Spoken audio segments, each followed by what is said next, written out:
2022년이 시작이 됐습니다. 새해가 시작이 되면 사람들이 꼭 하는 게 있지 않습니까? 새해를 계획하고 또 새로운 결심들을 많이 합니다. 여러분들은 새해를 시작하면서 어떤 계획을 세우시고 또 어떤 결심을 하셨습니까? 매번 실패하기는 합니다만은 새해가 시작이 되면 많은 사람들이 하는 것이 다이어트를 결심하는 것이 아닐까 생각을 합니다. 제가 여러분들이 그 송구영신 예배 때 드린 기도 제목을 읽다 보니까 어떤 분이 이런 기도 제목을 적으셨더라고요. 올해는 다이어트에 꼭 성공을 해서 예쁜 옷을 입게 해주십시오. 그런 기도 제목이 있더라고요. 아마 오늘 여기 예배에 참석하신 분들 중에도 다이어트를 결심하신 분들이 계실 텐데 이번에는 여러분의 결심이 이루어져서 그분의 기도대로 예쁜 옷을 입을 수 있는 그런 축복이 있기를 제가 기도하겠습니다. 그것만이 아니고 여러 계획을 세우게 되지요. 어떤 분들은 올해 자격증을 좀 얻어야 되겠다 그런 계획을 세우기도 하고요. 또 어떤 분들은 새로운 사업을 계획을 하기도 하실 것입니다. 우리는 인생을 살면서 많은 계획을 세우며 살아갑니다. 그런데 여러분은 무엇에 의해서 또 무엇을 위해 계획을 하며 살아가십니까? 오늘은 우리 인생의 계획에 대한 말씀을 좀 나누어 보려고 합니다. 오늘 잠언 말씀을 봉독해 드렸는데 오늘 1절 말씀은 우리의 계획에 대해서 매우 중요한 것을 말씀해 줍니다. 오늘 1절 말씀을 함께 봉독합니다. 마음의 경영은 사람에게 있어도 말의 응답은 여호와께로부터 나오느니라. 아멘. 여기 마음의 경영이라 할 때에 이 경영의 원래 원문의 의미는 계획을 말합니다. 마음의 계획을 말씀하시는 것이고요. 이 말의 응답은 결정이라고 하는 의미가 있습니다. 그러니까 마음의 계획은 사람이 하지만 그것의 결정은 하나님이 하신다. 그런 얘기가 됩니다. 그래서 세번역 성경을 보면 오늘 1절 말씀을 이렇게 번역을 해놨는데 1절 말씀을 세번역으로 다시 봉독합니다. 계획은 사람이 세우지만 결정은 주님께서 하신다. 아멘. 우리가 살아가면서 많은 마음의 계획을 하지 않습니까? 그런데 그 계획이 정당한가 정당하지 않은가는 누가 결정하냐면 하나님이 하신다는 것입니다. 만약에 그 계획이 하나님 안에서 정당하면 이루어 주실 것입니다. 그런데 우리가 아무리 좋은 계획이라고 세워도 하나님이 보시기에 합당하지 않으면 그 계획이 성취될 수가 없다고 하는 말씀입니다. 그러므로 계획에서 중요한 것은 하나님의 뜻 안에서 결정하는 것이 중요하다 그런 말씀입니다. 잠언 19장 21절도 이렇게 말씀을 합니다. 함께 봉독합니다. 사람의 마음에는 많은 계획이 있어도 오직 여호와의 뜻만이 완전히 서리라. 아멘. 우리가 많은 계획을 세우며 살아가지 않습니까? 그러나 아무리 많은 계획을 세워도 그 계획이 합당한가를 결정하시는 분은 하나님이 되시고요. 결국 하나님의 뜻만이 성취된다고 말씀해 주고 있습니다. 우리가 많은 계획을 세우며 살아갑니다. 그러면 우리가 어떻게 계획을 세워야 되겠습니까? 우리 계획이 내 마음이나 내 욕심대로 세우는 것이 아니고요. 우리는 주님의 뜻 안에서 우리 계획을 세워야 될 줄로 믿습니다. 그러므로 여러분의 계획을 세울 때에 주님의 뜻 안에서 세우기를 간절히 소망합니다. 여러분 주님의 뜻 안에서 계획을 세우시기 바랍니다. 우리 기도도 역시 마찬가지입니다. 우리가 많은 것을 구하는데 그 기도 응답에 대해서 성경은 이렇게 말씀합니다. 야고보서 4장 2절과 3절 말씀입니다. 함께 봉독합니다. 너희는 욕심을 내어도 얻지 못하여 살인하며 시기하여도 능히 취하지 못함으로 다투고 싸우는도다.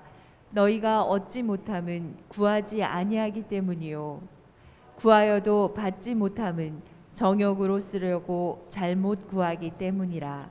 아멘. 사람들이 어떤 것을 계획하고요, 그것을 위해서 애를 쓰며 살아갑니다. 또 그것을 위해 열심히 기도를 합니다. 그런데 그것이 이루어지지 않는 이유가 있다고 말씀하지 않습니까? 그 계획이나 그 기도가 주님의 뜻 안에서 세워진 것이 아니고 자기의 생각이나 자기의 욕심 안에서 세워진 것이기 때문에 그것은 성취될 수가 없다고 말씀합니다. 그 기도는 응답받을 수 없다고 말씀을 합니다. 왜냐하면 우리가 아무리 많은 것을 계획하지만 그 계획이 정당한지 아닌지를 결정하는 것은 우리 자신이 아니고요, 하나님이시기 때문입니다. 요한일서 5장 14절도 같은 의미를 말씀해 주는데 함께 봉독합니다. 그를 향하여 우리가 가진 바 담대함이 이것이니 그의 뜻대로 무엇을 구하면 들으심이라. 아멘. 우리가 어떤 것을 계획하고 기도할 때에 그것이 주님의 뜻 안에서 이루어졌을 때에 그것이 응답받는다는 것을 말씀해 주고 있습니다. 우리가 많은 계획을 세우며 살아가지 않습니까? 그러므로 어떻게 계획을 세워야 되겠습니까? 우리 생각이나 우리 욕심이 아니고 우리는 주님의 뜻 안에서 우리 계획을 세워야 될 줄로 믿습니다. 그러면 주님의 뜻 안에서 계획을 세워야 되는데 우리가 어떻게 주님의 뜻을 알 수 있는가? 어떻게 주님의 뜻을 알 수 있는가?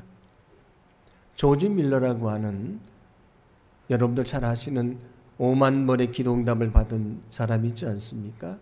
그분의 책 중에서 먼저 기도하라, 그런 제목의 책이 있습니다. 그가 그 책에서 하나님의 뜻을 찾고 그 뜻에 따라 순종하며 사는 법을 소개를 합니다. 그는 그렇게 하나님의 뜻 안에서 계획하고요, 또 믿음으로 기도할 때 많은 응답의 역사가 있었습니다. 그것을 소개하는데 먼저 첫 번째는 뭐냐면 당면한 문제에 대해서 마음을 비웠다, 그렇게 얘기를 합니다. 왜냐하면 우리가 우리 생각으로 가득 차 있으면 아무리 주님이 깨우쳐 주시고 말씀을 하셔도 그 말씀을 듣지를 못합니다.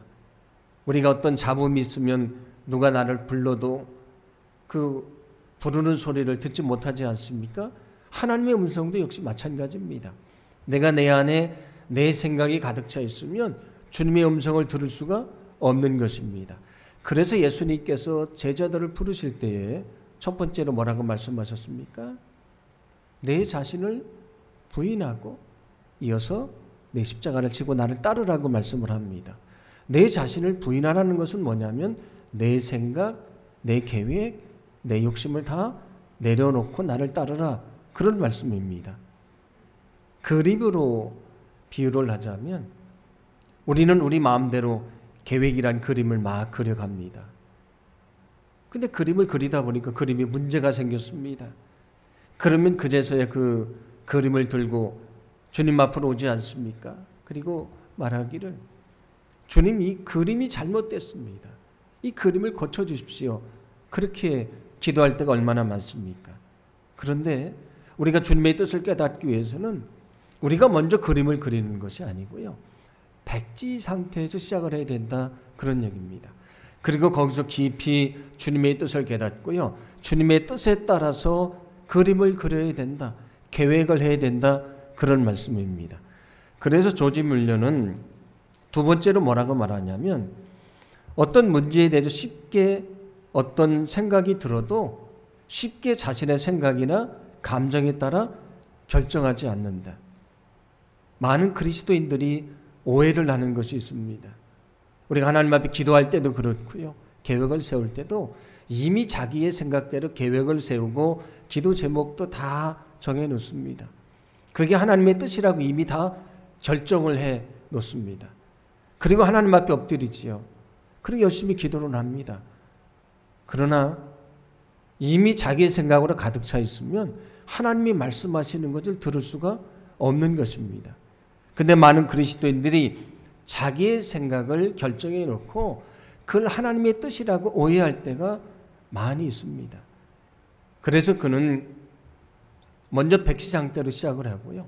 어떤 생각이 들어도 쉽게 그게 하나님의 뜻이라고 결정하지 않는다. 자기 감정이나 생각을 쉽게 따라가지 않는다. 그렇게 얘기를 합니다. 그 다음에 우리가 주님의 뜻을 깨달아야 되지 않습니까? 세 번째는 성령의 도우심을 바라면서 하나님의 말씀을 읽었다. 말씀 앞에 엎드렸다. 그렇게 얘기를 합니다. 자, 이게 성경입니다. 이게 하나님의 말씀이지 않습니까? 여기에 하나님의 음성이 담겨져 있습니다. 하나님의 뜻이 담겨져 있습니다. 그는 자신에게 어떤 기도 제목이 생겨도요, 그냥 그 기도 제목을 바로 기도한 것이 아니고 하나님의 말씀 앞에 엎드렸습니다. 그 말씀 앞에 말씀을 읽다 보면 이 기도 제목이 하나님이 내가 지금 기도하라고 말씀하시는 것이구나 확신이 들 때도 있고요. 어떤 때는 말씀을 읽다 보면 이 기도가 나에게 이기적인 기도구나. 그래서 말씀에 따라서 기도의 방향을 바꾼 적도 있습니다. 왜냐하면 하나님의 말씀이기 때문에 하나님의 뜻을 깨달으려면 이 말씀 앞에 엎드려야 되지 않겠습니까? 그래서 성령의 도우심을 간구하면서 말씀 앞에 엎드렸다. 그렇게 얘기를 합니다. 그 다음에 자신의 상황 속에 일어나는 일들을 믿음의 눈으로 잘 관찰을 했다. 그렇게 얘기를 합니다. 하나님이 우리가 말씀 앞에 엎드릴 때도 하나님의 뜻을 깨닫게 해주시고요. 또 성령을 통해서 문득 우리 마음속에 생각나게 하지 않습니까? 근데 그것만이 아니고 우리 삶에서 이루어지는 많은 일들을 보면 거기서도 하나님의 뜻을 발견할 수가 있습니다. 누구를 만나서 대화를 하다가도요, 그가 던진 한마디에 하나님의 뜻을 깨달게 될 때도 있습니다. 우리 상황 속에 있는 것을 잘 믿음의 눈으로 보려고 노력을 하면 하나님이 어떤 방향으로 나를 이끄신다는 것을 알 수 있다. 그런 얘기입니다. 그리고 그가 다섯 번째로 얘기하는 것은 주님의 뜻을 알려주시기를 간절히 기도를 했다. 열심히 하나님 앞에 기도를 했습니다. 하나님의 뜻을 찾기 위해서. 그러면 마지막으로 주님이 자신에게 지혜를 주셔서 지혜로운 판단을 하게 하셨다고 얘기를 합니다. 자, 그래서 어떤 결론이 나왔습니다. 그런데 그것을 금방 실행하는 것이 아니고요. 그는 두세 번의 기도를 더 드렸다고 얘기를 합니다. 그래서 그 결정이 마음의 평안이 찾아오면 주님이 내게 허락하신 계획으로 확신을 하고요. 실행에 옮겼다. 그런 얘기입니다. 그런데 몇 번의 기도를 더 드렸는데 마음에 평안이 없습니다. 확실히 없다면 그는 다시 백지 상태로 시작을 했다. 그런 얘기입니다. 그는 일평생 사소한 것이든 중요한 것이든 이렇게 하나님의 뜻을 따라서 계획을 하고 그 안에서 기도하며 살려고 애를 썼던 사람입니다. 그가 주님의 뜻을 찾고 뜻 안에 살려 애를 썼을 때에 주님의 뜻을 가르쳐 주시고요. 그의 계획이 성취되게 하시고 그의 간절한 기도가 응답받게 되었다는 사실을 믿으시기를 바랍니다. 역대상 15장 말씀을 보시면 다윗이 블레셋 사람들과 전쟁을 하는 말씀이 나옵니다. 블레셋 사람들이 쳐들어오는데 그때 다윗은 먼저 하나님 앞에 엎드려서 기도를 합니다. 자기 생각대로 전쟁을 계획하는 것이 아니고요. 하나님 앞에 엎드려 기도를 하는데 역대상 14장 10절 말씀을 봉독합니다. 다윗이 하나님께 물어 이르되 내가 블레셋 사람들을 치러 올라가리이까 주께서 그들을 내 손에 넘기시겠나이까 하니 여호와께서 그에게 이르시되 올라가라 내가 그들을 내 손에 넘기리라 하신지라. 아멘. 다윗이 먼저 하나님 앞에 묻습니다. 블레셋 사람들이 쳐들어오는데 바로 올라가도 되겠습니까? 그랬더니 하나님이 바로 올라가라고 말씀을 하죠. 그래서 올라가서 전쟁에 승리를 하게 됐다는 것이 성경의 말씀입니다. 그런데 조금 있다가 블레셋 사람들이 또다시 쳐들어옵니다. 그때도 다윗이 하나님 앞에 엎드려 기도를 하는데 하나님 이번에도 바로 올라가면 되겠습니까? 그렇게 기도를 하니까 하나님이 그에게 말씀을 하십니다. 이번에는 금방 올라가지 말고 돌아서 그들의 뒤편에 숨어 있다가 뽕나무 꼭대기에서 걸음 걷는 소리가 들리면 그때 기습을 해라 말씀을 합니다. 그 말씀을 듣고 다윗은 병사들을 데리고 뒤로 돌아서요. 그 뒤쪽에 숨어 있다가 그 뽕나무에서 걸음 걷는 소리가 들릴 때에 기습을 해서 전쟁에 승리했다. 그런 얘기입니다. 다윗은 많은 전쟁을 했습니다. 그가 얼마나 많은 전쟁을 했든지 하나님의 성전을 짓고자 하는 계획이 있었습니다. 마음의 결심이 있었는데 하나님은 그 마음은 기뻐하셨습니다. 그런데 짓지는 못한다고 말씀하셨거든요. 왜냐하면 너는 전쟁을 통해 너무 많은 피를 흘려서 하나님의 거룩한 성전을 내 손으로 지을 수가 없다. 너희 아들을 통해 짓겠다고 말씀을 합니다. 그만큼 전쟁에 능한 왕이었고 많은 승리를 거뒀습니다.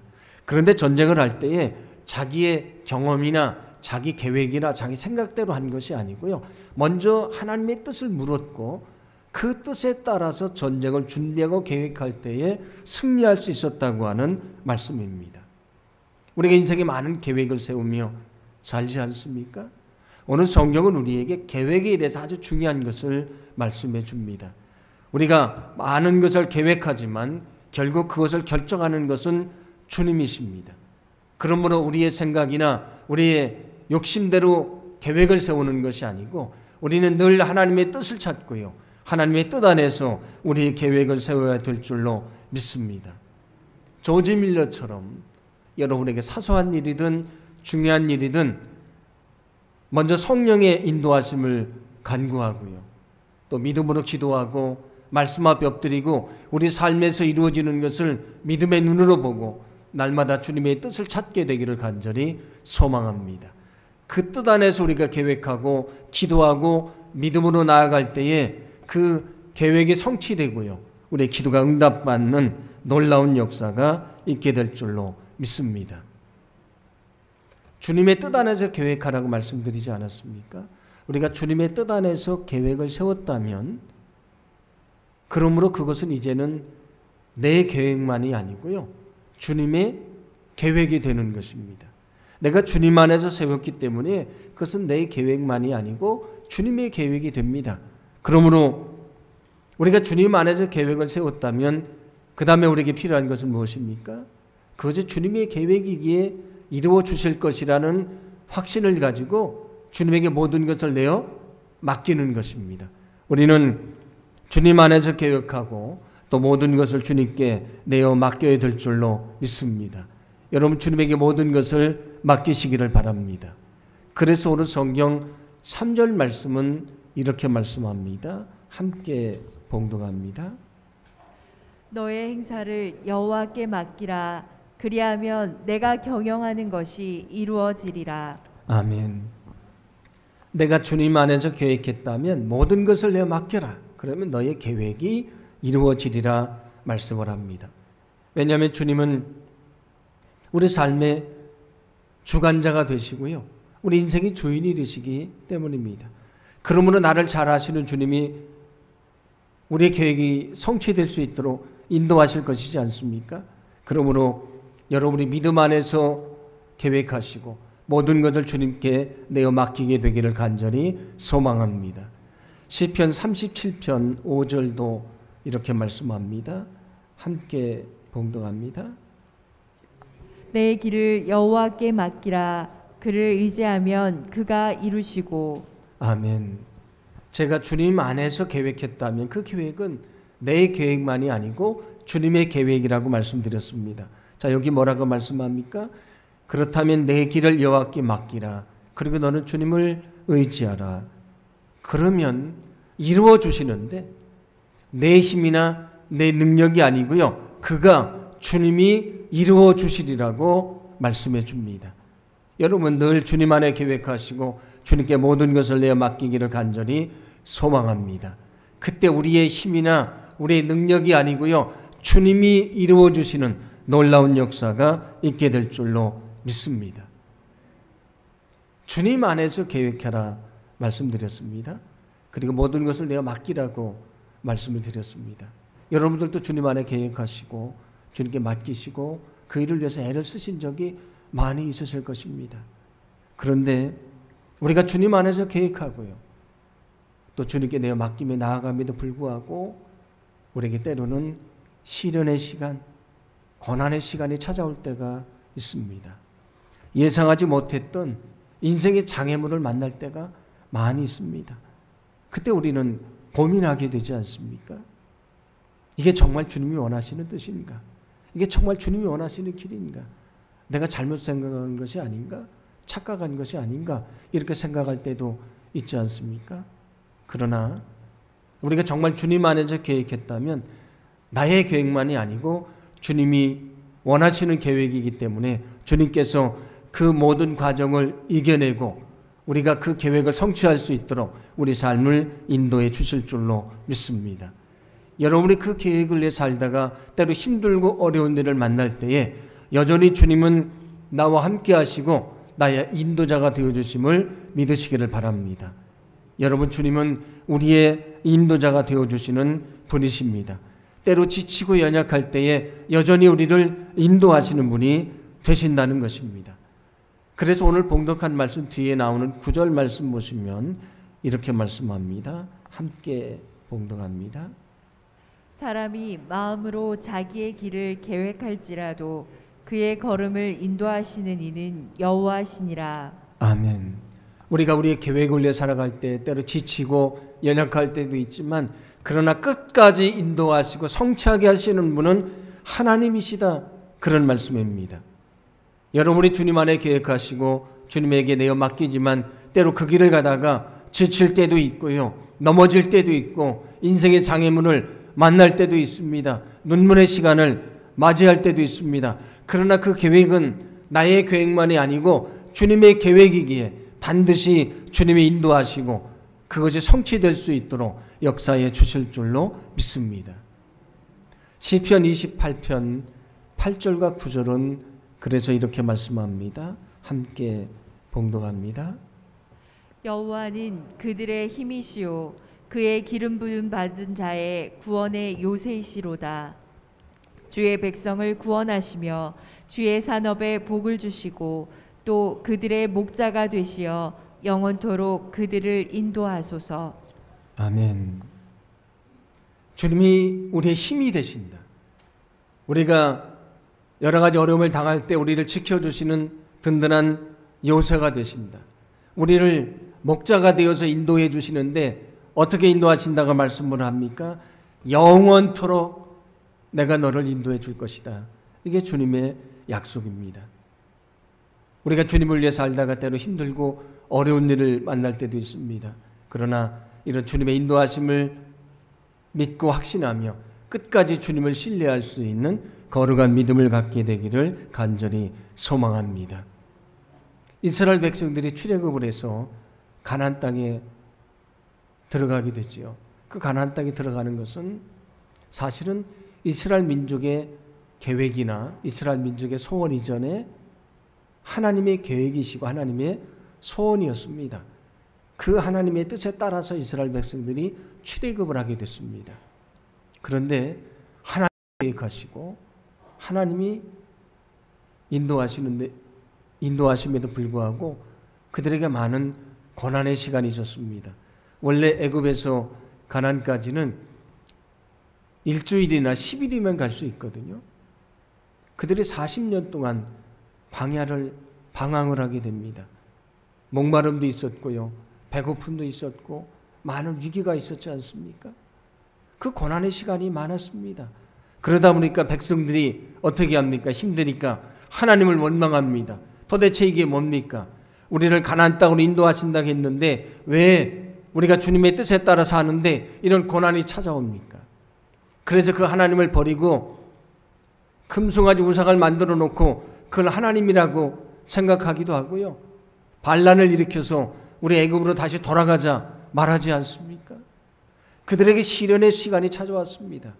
그러나 하나님이 계획하시고 하나님이 인도하시기 때문에 그 모든 시련의 시간을 이겨내고 하나님이 그들을 가나안 땅으로 인도하셨다는 사실을 믿으시기를 바랍니다.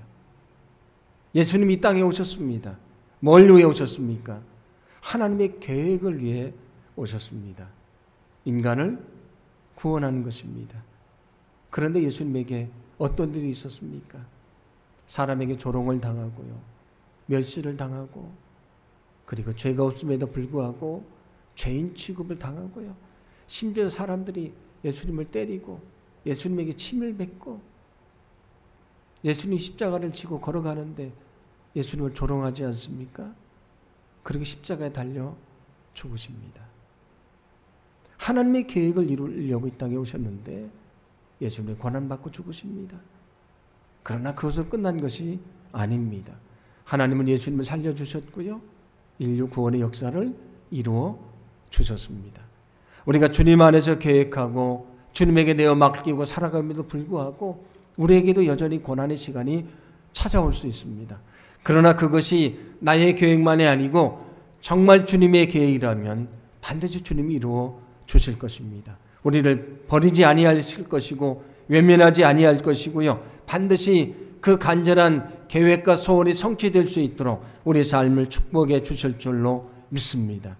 그러므로 어떤 어려움이 찾아와도 결코 흔들리지 않고요, 우리 인도자가 되시는, 나의 삶의 주관자가 되시는 주님을 따라 살아갈 수 있는 저와 여러분의 삶이 되기를 간절히 소망합니다. 우리가 주님을 주님이라고 부르지 않습니까? 그 얘기는 주님이 나의 주인이다, 그런 뜻입니다. 그래서 주님이라고 할 때 그 한문의 주자가 주인 주자입니다. 주님이 나의 주인이십니다. 나의 주인이시라면 내 인생의 주인도 역시 주님이십니다.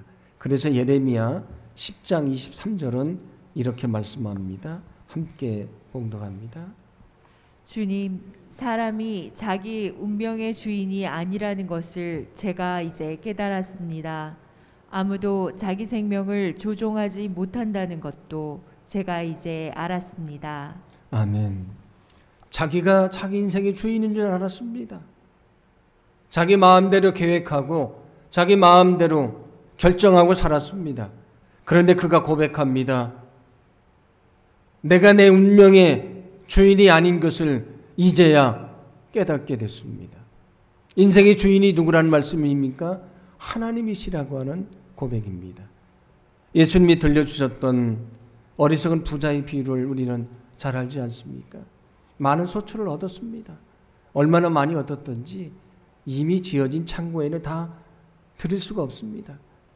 그래서 거기 창고를 더 짓고요, 거기다가 그 재물을 쌓아놓고 이제 나를 위해서 내가 먹고 마시며 즐기며 살아가리라. 얼마나 멋진 인생의 계획입니까? 재물도 많고요, 넉넉합니다. 이제 내 계획대로 내가 내 인생을 살겠다 결심하지 않습니까? 근데 주님이 뭐라고 말씀하십니까? 오늘 밤에 내가 내 생명을 찾아가면 그 모든 것이 누구의 것이 되겠느냐? 우리 인생은 우리가 계획한 대로 되지 않습니다. 우리가 인생을 살며 경험하는 것은 바로 그것입니다.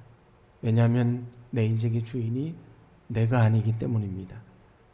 여러분의 인생의 주인은 주님이십니다. 그러므로 오늘 말씀처럼 주님 안에서 계획하시고 주님께 내어 맡기시고 주님의 인도하심을 따라가시는 저와 여러분의 삶이 되기를 간절히 소망합니다. 로버트 멍어라고 하는 분의 책인데, 내 마음 그리스도의 집, 아주 작은 책입니다. 제가 여러 번 말씀드리기도 했는데 거기 보면 이런 얘기가 나옵니다. 예수님이 그 주인공과 함께 그 작업실에 들어갑니다. 그 작업을 하는데 제가 그림을 좀 준비를 했습니다. 보여주시면.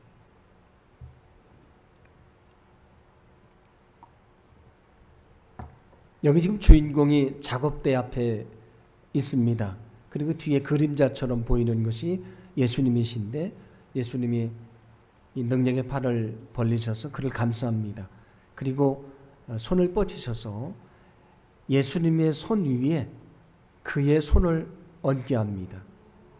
그의 손이 위에 올라와 있고요, 예수님의 손이 밑에 있습니다. 그리고 예수님의 손이 움직여서 작업을 합니다.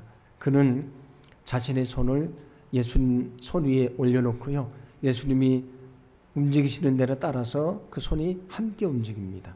그랬더니 아주 아름다운 작품을 만들게 됐다. 그런 얘기입니다. 그 작품을 만든 것은 사실은 그 자신이 아니지 않습니까? 주님의 손 위에 자신의 손을 얹었고요. 주님의 움직이심을 따라서 순종하며 아름다운 작품을 만들었습니다. 우리가 주님이 나의 인생의 주인이 되신다는 사실을 기억하고 주님 안에서 계획하고 주님에게 모든 것을 내어 맡기고 주님의 인도하심을 따라 산다는 것은 바로 그와 같은 것입니다.